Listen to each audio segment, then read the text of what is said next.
These trains have had a rough life underneath New York streets. They're the oldest of the old, the Brightliners, officially the R32s, carrying strap hangers for an astounding 55 years and counting.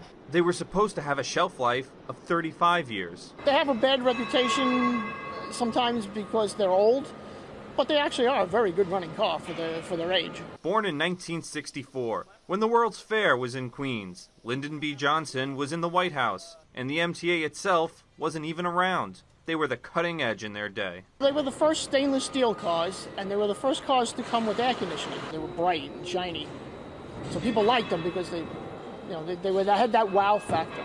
Now, they're living artifacts. Only 222 are left, some of the oldest subway cars in the world. The MTA invited New York One for a tour of the 207th Street maintenance shop to see the TLC it takes to keep these trains running.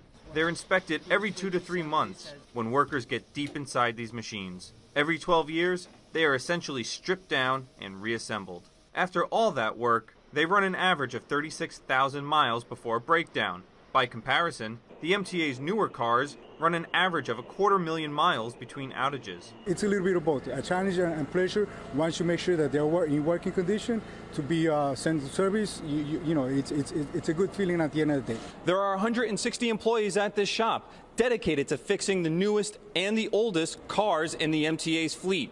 Each day, they inspect, service, and clean 23 trains for passengers on the A&C line. While the MTA gets credit for keeping the R32s going, their continued use also reflects the MTA's failure to adequately modernize. The trains leave a lot to be desired for commuters who have to ride them. It's like bumpy, like clickety-clack, like it's real bumpy, whereas the new ones are more smoother, more sleek. As old as they are, they still have cachet. They've appeared on the big screen, like in this classic scene from 1971's The French Connection. The MTA has been pushing off retirement of these old cars for more than a decade now, but now the Brightliners are finally set to leave the tracks in 2022.